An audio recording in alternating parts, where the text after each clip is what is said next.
Tanyalah dia. Saya pun tak tahu.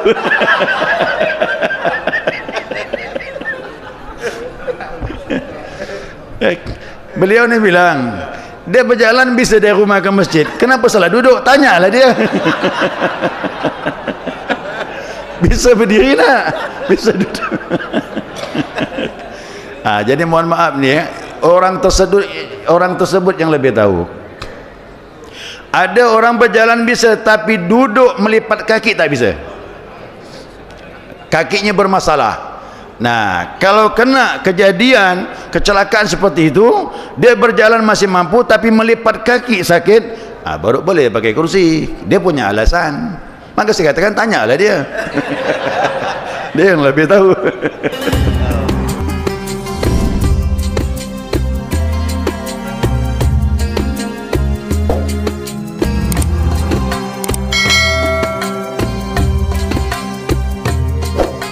Bismillahirrahmanirrahim. Alhamdulillahi rabbil alamin.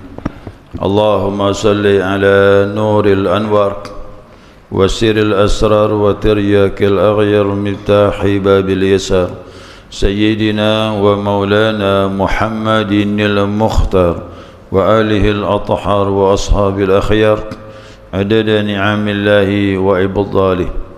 Subhanaka la ilma lana illa ma 'allamtana innaka antal alimul hakim. Allahumma dzakirna ma nasina wa 'allimna ma jahilna wa la hawla wa la quwwata illa billahil aliyil azim.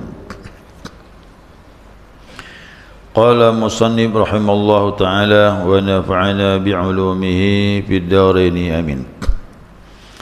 Jamaah salat subuh rahimakumullah. Assalamualaikum warahmatullahi wabarakatuh.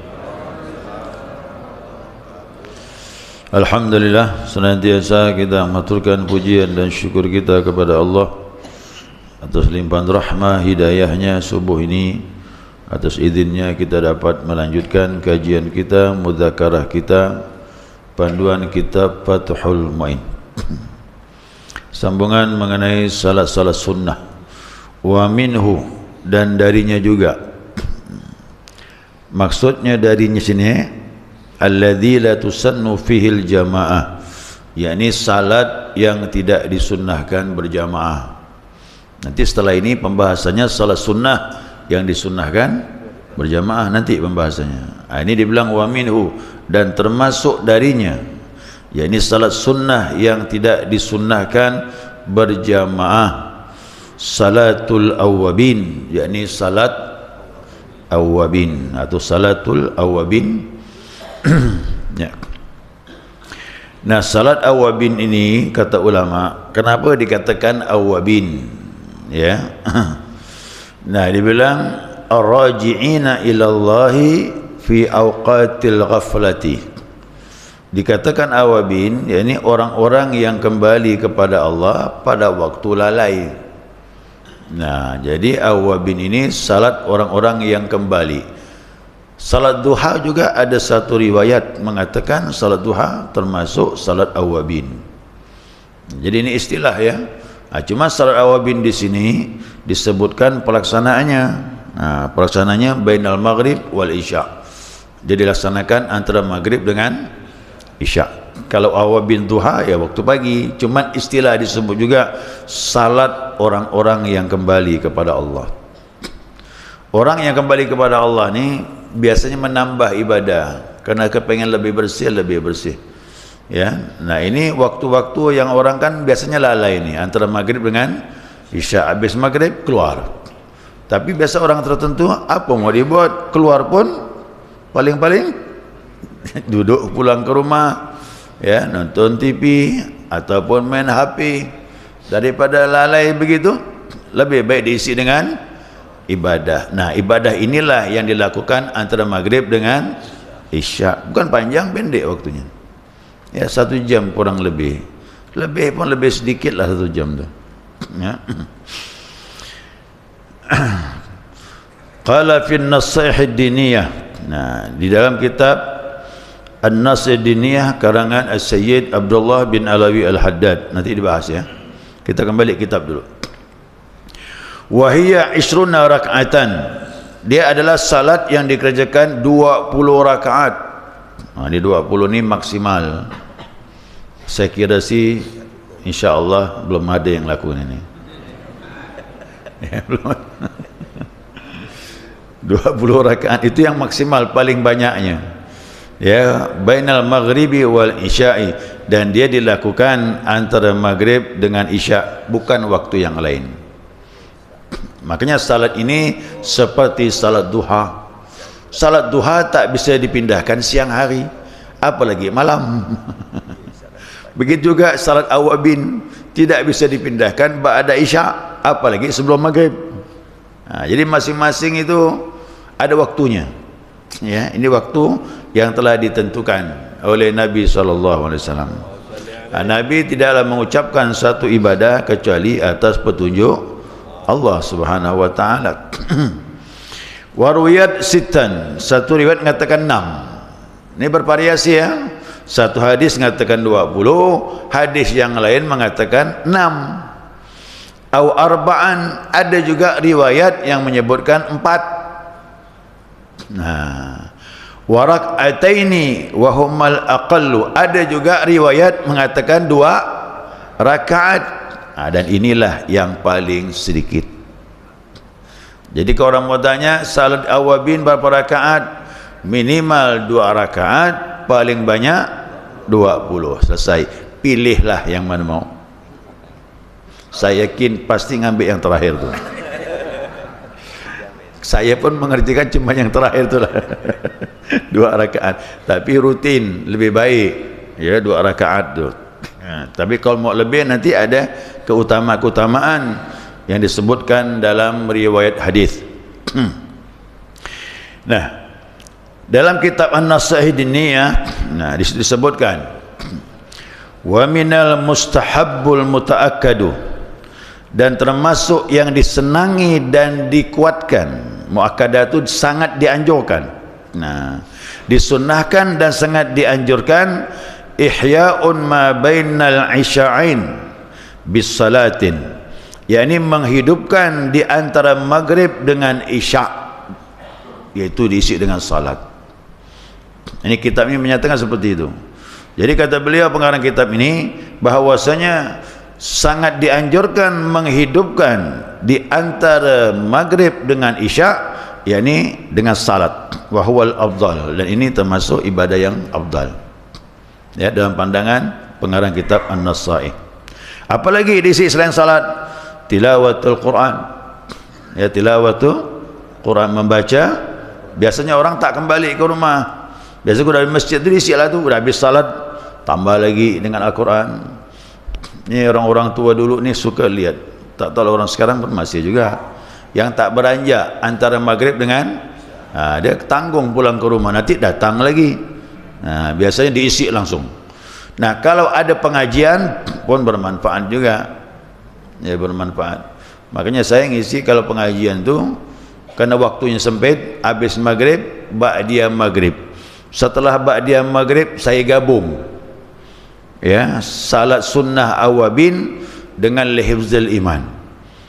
Karena 2 salat ini adanya cuman antara maghrib dengan isya. Lihifzul iman juga ada hadis ya, nanti saya sampaikan. Kemudian wa zikrullah taala, zikir. Biasa orang isi ni maghrib isya dia salat awabin. Habis ba'diyah maghrib awabin. Setelah awabin baca Quran. Setelah baca Quran masih ada waktu zikir. Ya, zikir, tasbih, tahlil dan selainnya. Qala Nabi alaihi salatu wassalam, ya bersabda Nabi sallallahu alaihi wasallam, ni man shalla ba'dal maghrib 6 raka'atin, siapa yang salat sesudah maghrib ya, sesudah salat maghrib 6 rakaat ya, 6 rakaat, la yabsulu bainahunna bikalam, dan tidak diselingi dengan ngomong-ngomong. Jadi kalau dapat jangan ada ngomong habis salat maghrib ba'diyah, jangan ngomong sama orang, lanjut salat ini, itu salat awabin. Jadi jangan bercerita, jangan ngomong Ada orang ajak ngomong pun jangan layan dulu, tahan. Ya, kok dapat langsung diisi. Kenapa? Dia terus nanti ini dari maghrib ba'diyah zikir-zikir itu sekaligus diangkat, dilaporkan kepada Allah Subhanahu Wa Taala. Ada sebuah hadis dia, salat maghrib ya dan salat sunnahnya sekaligus diangkat. Nah, siapa yang beribadah belum?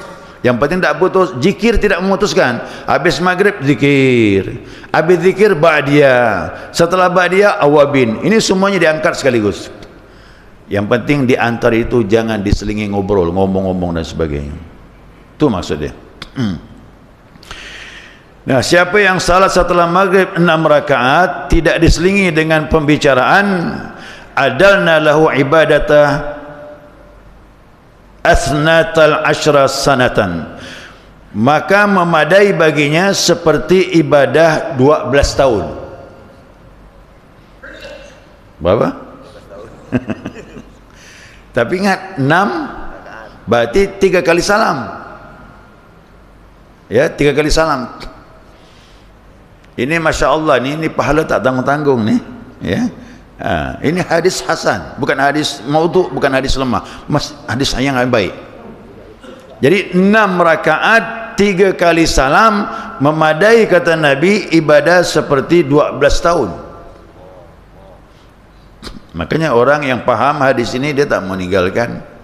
Nah, kita dituntun guru kita hendaklah 6 minimal, 2 jangan sampai tinggal. Jangan sampai tinggal.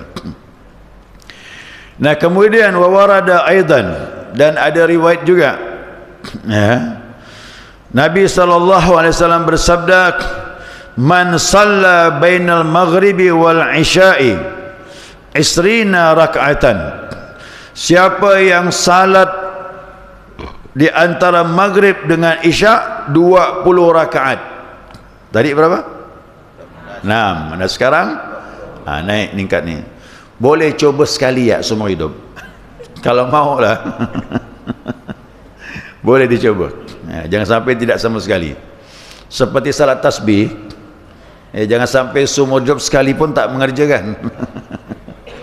Kan Nabi bilang itu. Kalau mampu tiap hari, lakukan. Kalau mampu sepekan, seminggu, silakan. Kalau mampu sebulan, silakan juga. Kalau mampu setahun pun boleh. Kata Nabi, jangan tinggalkan walaupun semua hidup sekali. Nah, ini pun boleh yang 12 ni. Coba. Nah, 20 kali. 20 kali. 20 rakaat. Nah. Fadilahnya apa? Banallahu lahu baitan fil jannah. Allah bangunkan baginya gedung di surga. Jadi sudah jamin dapat tempat sudah. Ya. Kalau tadi seperti ibadah 12 tahun itu fadilah pahalanya. Tapi kalau yang 20 ni bukan lagi pahala, udah ada dah gedungnya dah. Udah dengan konstruksinya, dengan dindingnya, dengan lantai yang bagus, udah ada dah. Tinggal menunggu kita. Plek meninggal, pindah langsung. Gitu maksudnya. Ya, karena gedung di sana itu sebut ya gedung kan, tapi kan hakikatnya kita tak tahu. Ya, sebesar apa kan. Ada yang mengatakan sejauh mata memandang luasnya, Allahu a'lam lah. Ya. Yang jelas buatan Allah lebih bagus ya daripada buatan manusia. Allah tu buat dengan huruf kaf dengan nun ya dia. Kun fayakun. Jadi maka jadilah. Mau yang mana kata Allah? Mau tipe berapa? Mau tipe berapa? Tipe tak pakai puluh lagi. Ratusan, ribuan tipe. Ya. Nah, kemudian wabil jumlati bihadzal waktu min asyrafil awqat, ya, dan termasuk daripada waktu yang mulia, wa abdaluha, dan juga termasuk abdalnya. Jadi waktu itu termasuk waktu yang mulia. Ulama mengatakan maghrib isya itu waktu wukuf, sekok dapat jangan berhenti ibadah. Yang udah ke masjid jangan pulang ke rumah, kok dapatlah terus sampai maghrib. Yang sama isya sampai maghrib sampai isya. Yang biasa zikir terus sampailah isya. Yang biasa baca Quran terus di samping setelah salat sunnah awabin. Nah, kemudian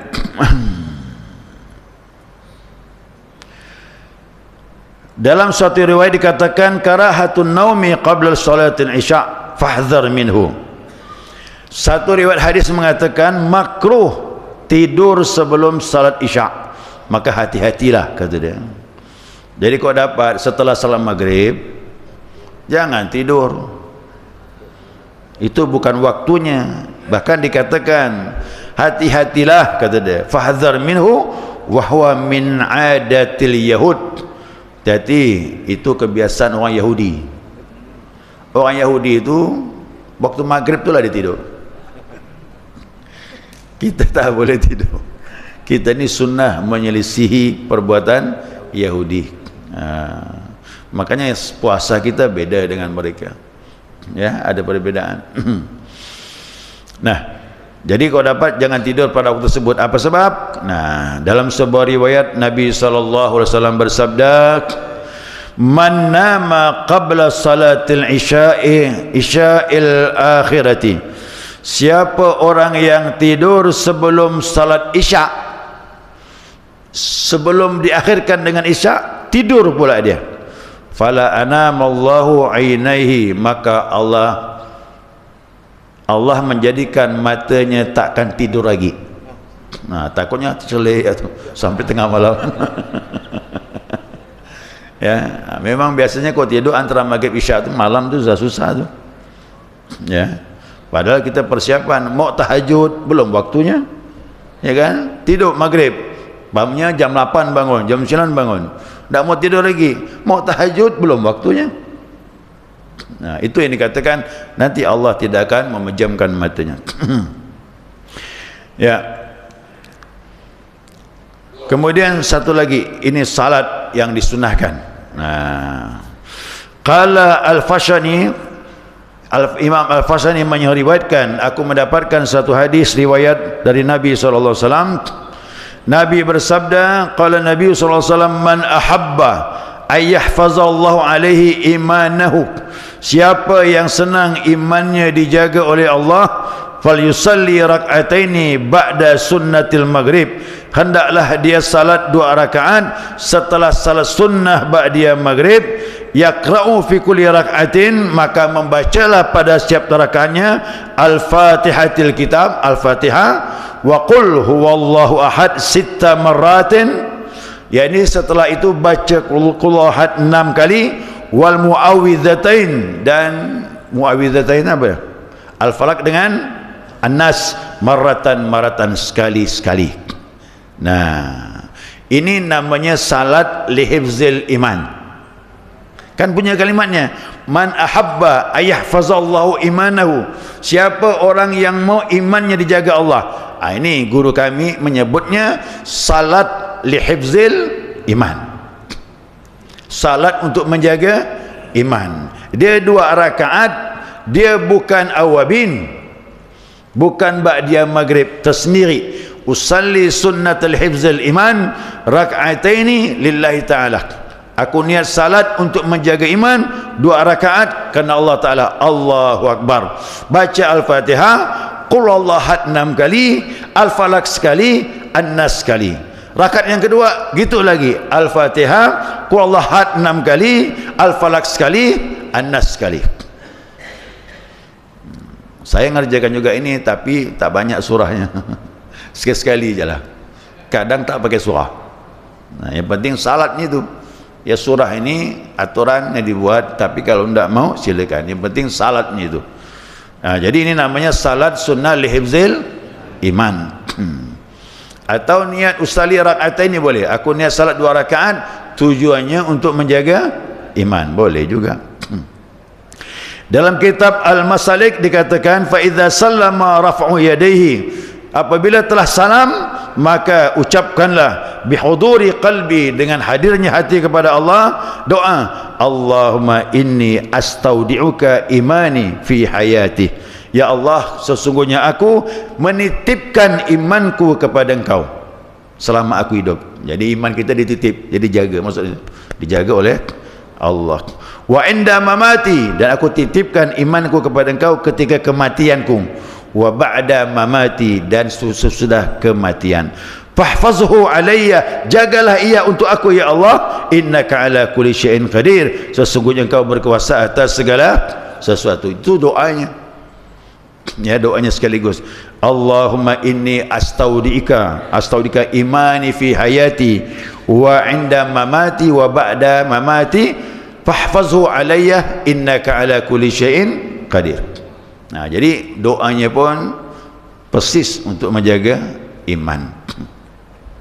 Jadi kita ini ada amalan maghrib, setelah ba'diyah awabin, habis awabin lihifzil iman.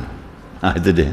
Ini yang ada warid dari Nabi Muhammad sallallahu alaihi wasallam. Jadi orang-orang pengamal zikir tu salatnya pun banyak sesuai, ya, salatnya pun banyak. Kenapa? Semuanya kemasan ini tak ada lain kecuali menjaga ibadah kita eksis, ya, kepada Allah Subhanahu wa taala. Karena iman itu penting. Nah, terakhir, wa ta'adda bi fawati wa ghairiha, maka tertunailah salat awabin ini dengan salat qada dan yang lainnya. Kalau seandainya orang salat maghrib, setelah maghrib dia salat ba'diyah, setelah ba'diyah dia tak ngerjakan awabin, biasa ngerjakan, apa kerjakannya? Mengqada salat. Ada tadi salat zuhur lupa diqadanya antara maghrib dengan isya, maka awabin tertunaikan.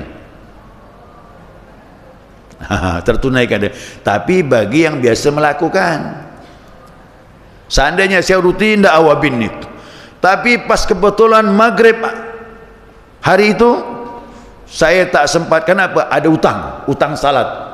Nah, begitu mengqada salat pada waktu maghrib dengan isya, awabin tertunaikan, ya, tertunaikan dia. Nah, karena khilafan li syekhina, berbeda dengan pendapat guru kami. Guru kami mengatakan ini salatnya bukan salat mutlak, salat yang ditakyinkan seperti salat duha. Tapi pendapat ini ditolak. Pendapat yang mu'tamad, yang kuat, tertunaikan dengan salat apapun, termasuk salat sunnah-sunnah yang lain. Wal aula fi'luha ba'dal faraghi min adhkaril maghrib, yang paling utama melakukannya setelah selesai daripada zikir-zikir maghrib. Jadi zikir maghrib jangan ditinggalkan, ya, zikir jangan tinggalkan. Habis maghrib kemudian zikir, kan, zikir-zikir apapun zikirnya, ini pun jangan ditinggalkan, ya. Nah, setelah itu barulah ba'diyah, setelah ba'diyah baru salat awabin dan seterusnya, ya, wallahu a'lam. Ya, bagi jamaah ada pilihan, terserah, mau 2 boleh, 4 boleh, 6 boleh, terakhir 20, itu yang maksimal.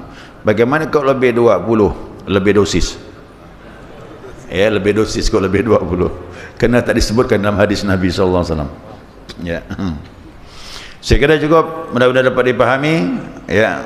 Untuk selanjutnya silakan jamaah, mungkin ada ingin mau ditanyakan, sampaikan, ya, rakaat. Saya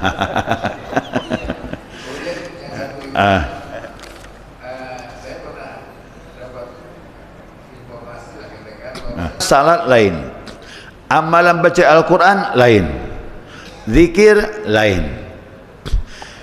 Ulama menyebutkan antara maghrib dengan isya itu kalau dapat diisi penuh dengan ibadah. Maksudnya begini, setelah maghrib salat ba'diyah maghrib, habis ba'diyah maghrib salat awabin. Terserahlah, mau 2 boleh, 4 boleh, 6 pun boleh. Habis salat awabin, waktu kan masih, nyambunglah tu, isi Al-Quran, isi dengan zikir sampai waktu itu maksudnya. Pesan memang kalau dapat jangan ditinggalkan setiap ada maghrib isya. Ya, ulama memang begitu. Namanya ibadah tu kau dapat istiqamah. Istiqamah tu jangan ditinggalkanlah tu.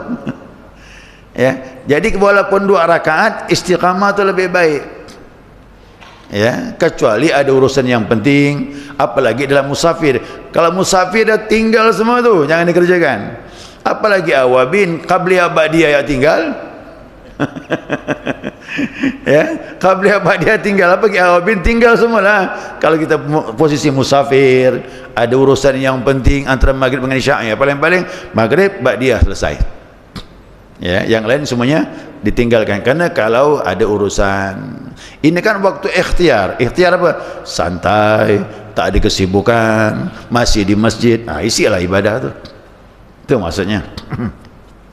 Nah, kenapa disebut awabin? Karena orang-orang yang kembali kepada Allah tu pasti memperbanyak ibadah. Beda dengan salat tobat. Salat tobat itu menyingkirkan kesalahan, dosa besar, dosa kecil, dosa merasa lebih baik dari orang, itu pun diistighfarkan. Itu kan penyakit. Nah, dalam zikir begitu. Dosa besar udah, dosa kecil udah, penyakit-penyakit pun diistighfarkan. Nah, itu makanya sampai kita merasa kita ni la haula wala, itulah final tu. Tak ada lagi kemuliaan kita, semuanya atas pertolongan. Jadi merasa lebih itu, itu dibuanglah. Itu pun diistighfarkan. Assalamualaikum warahmatullahi wabarakatuh. Waalaikumsalam warahmatullahi. Ustaz, kalau kita katakanlah kita kan hari ini kan ada taklim Ustaz. Banding-bandingkan belajar dengan awabin, ya tentulah belajar lebih afdal. Jadi orang yang tidak mengerjakan salat awabin dikarenakan taklim itu lebih baik. Maka belajar ini kan wajib. Awabin sunnah saja. Ini kan menambah ibadah bagi orang yang tak ada kegiatan. Yang ada kegiatan majlis taklim, oh itu lebih bagus. Karena belajar itu fardu ain. Sudah saya sampaikan kemarin. Semua salat sunnah kita kumpulkan. Dibandingkan duduk majlis taklim, kalah semuanya. Dah kita hitung kan kemarin kan, duha 8 rakaat, tahajud 12, witir 3, qabliyah ba'diyah 22, belum salat sunnah taubatnya, belum salat sunnah hajatnya, belum istikharanya, gabungkanlah semuanya, belum sampai 100 rakaat.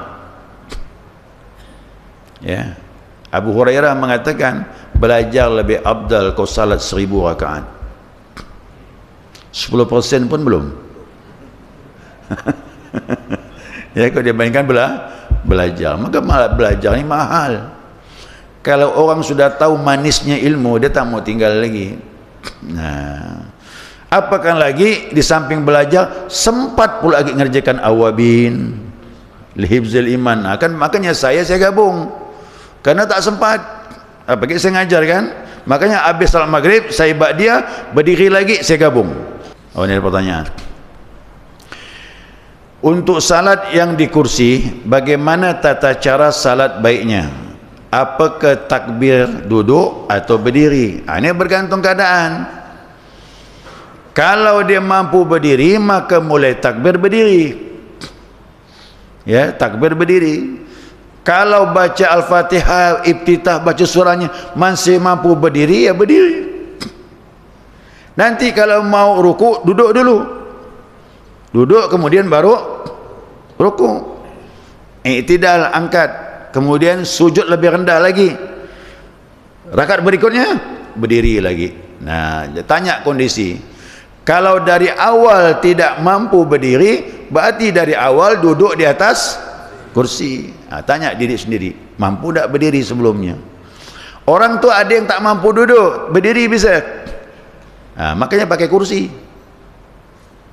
Tapi kalau mampu duduk di lantai, tak boleh pakai kursi. Ini urutannya. Kursi ini pilihan terakhir. Ini kan bagusnya Pak Ustaz, kursiyus samawati wal ardh. Itu lain, kursi di aras itu lain. Jadi kursi ini pilihan terakhir. Ya, duduk pun 3 macam. Ya, mana yang lebih enak? Apakah duduk iftiras waktu salat duduk? Iftiras berarti duduk apa tu? Tahiyat awal. Atau duduk iftiras apa? Tawarruk, duduk tahiyat akhir. Atau duduk tarabuk, bersilah. Silakan cari yang paling enak. Nah, kalau tak mampu duduk lantai, baru pakai kursi. Kursi pun gitu juga. Kalau masih mampu berdiri, wajib mulainya berdiri. Setelah itu duduk. Tapi kalau baca Al-Fatihah, baca Iftitah, baca surah mampu berdiri, wajib berdiri. Nah, cuma rukuk tak bisa dia. Dia harus duduk. Duduk baru rukuk. I'tidal, sujud, berdiri lagi. Kalau tak mampu, berarti dari awal sampai akhir duduk di atas kursi.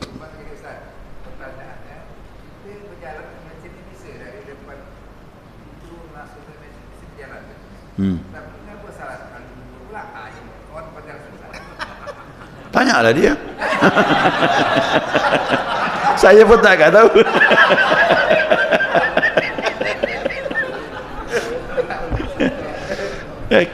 Beliau ni bilang, dia berjalan bisa dari rumah ke masjid. Kenapa salah duduk? Tanyalah dia. Bisa berdiri nak? Bisa duduk. Jadi mohon maaf ni orang tersebut yang lebih tahu. Ada orang berjalan bisa tapi duduk melipat kaki tak bisa. Kakinya bermasalah. Nah, kalau kena kejadian kecelakaan seperti itu, dia berjalan masih mampu tapi melipat kaki sakit, baru boleh pakai kursi. Dia punya alasan. Maka saya katakan tanyalah dia. Dia yang lebih tahu. Ya. Pertanyaan yang kedua, salat taubat waktunya kapan? Kapan pun boleh. Tak masalah. Siang boleh, malam boleh. Kok ditanya mana yang lebih bagus? Ya malam lah. Malam lebih tenang. Ya, malam lebih hening, lebih khusyuk. Kenapa? Kita kan mengadu tentang kesalahan. Tapi siang boleh, malam boleh, tapi malam lebih baik. Karena waktunya tenang.